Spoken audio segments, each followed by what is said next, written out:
You cannot expect to reach new goals without creating a space for them in your life.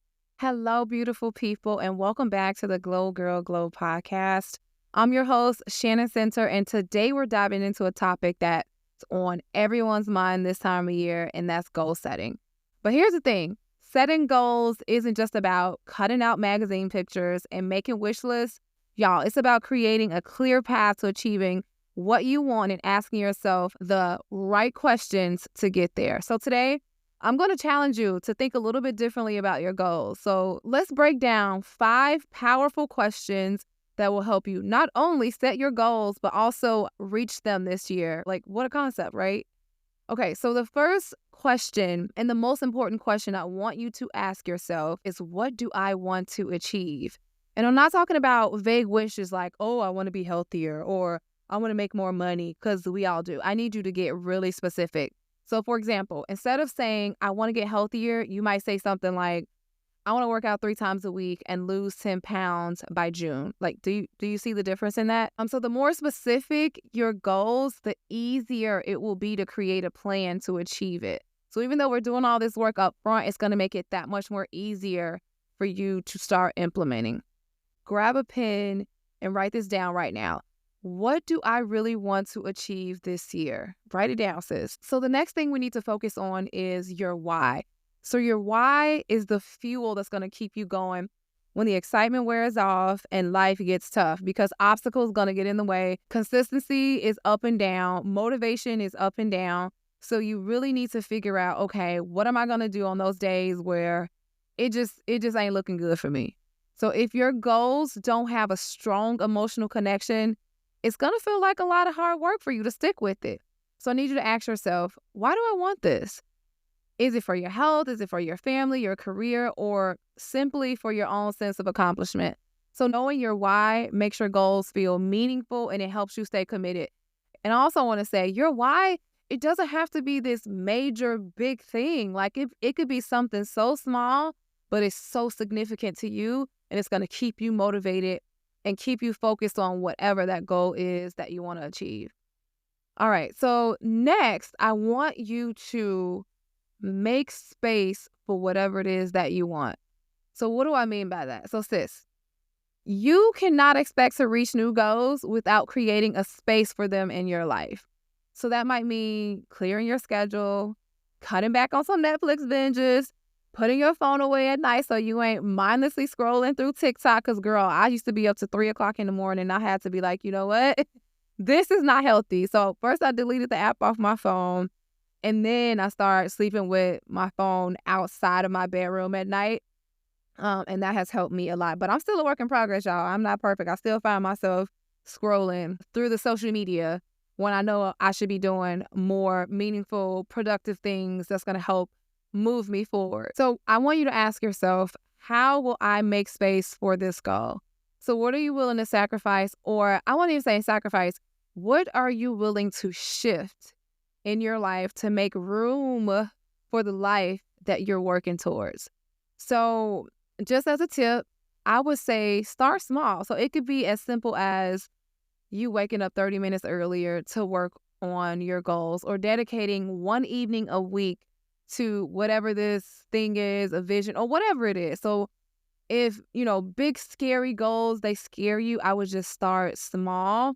I always say some progress is better than no progress. I would rather you go slow and start to make some progress than for you to be stuck in the same place a year from now. Next, so you don't have to do this alone, sis.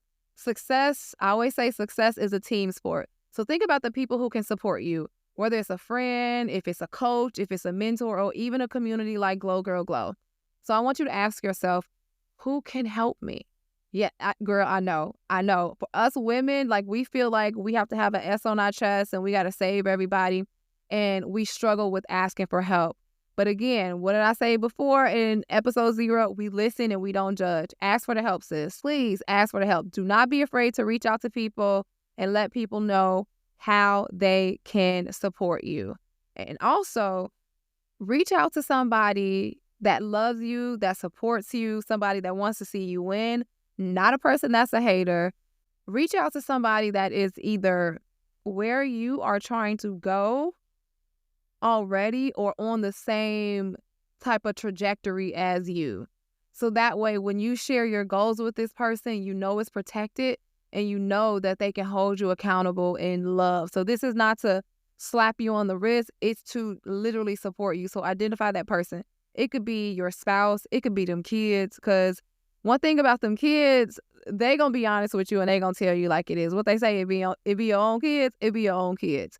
So yeah, I encourage you, if it's somebody in the community, if it's me, if it is somebody that's close to you, get you what we call an accountability partner. Because for some reason, I don't know why we're wired like this.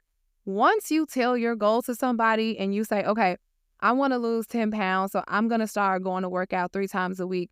I need you to check in with me on Friday to see how many times I've worked out through that week. For some reason, something in our brains makes it difficult for us to let somebody else down versus letting ourselves down. Ain't that sad? Like, that is really sad. So that's really the power in having an accountability partner. Trust me, y'all, it works. Yes, it seems weird sometimes. Yes, it seems scary sometimes to have to say our goals out loud, but I'm telling you, it will truly help you to get to that, to whatever, whatever goal it is you're trying to achieve. All right. So next, goals without deadlines are literally just dreams collecting dust. Hate to break it to you, but that's what it is. So you need a timeline that's going to keep yourself accountable as well. So when are you going to start this thing? And just as importantly, when do you want to finish it? You can't be like, all 2025, we doing this, we doing that. No, sis, stop. No, we not. So if you want to lose 10 pounds, when? At the end of the year, do you want to wait? Do you want to be 10 pounds lighter? Okay, cool. So at the end of March, we're going to be down by 3 pounds. At the end of June, we're going to be down by 6 pounds, and so on and so forth, so we can put a time stamp on that thing. All right, ladies, so here's my challenge for you. I want you to sit down today and answer these 5 questions, write them out, reflect on them, and basically use them to create a roadmap for your goals this year. Question number 1, what do I want to achieve? Question number 2, why do I want this? Question number 3, how will I make space for what I want? Question number 4, who can help me? Question number 5, when am I going to do it? And don't stop at just answering these questions. I need you to take action. Start small, stay consistent, and it'll eventually snowball into some really amazing wins for you. I just want to thank you guys for tuning into this episode of the Glow Girl Glow podcast. So if you found this episode helpful, please share it with a friend who could use a little motivation to crush their goals this year. And don't forget to follow me on Instagram.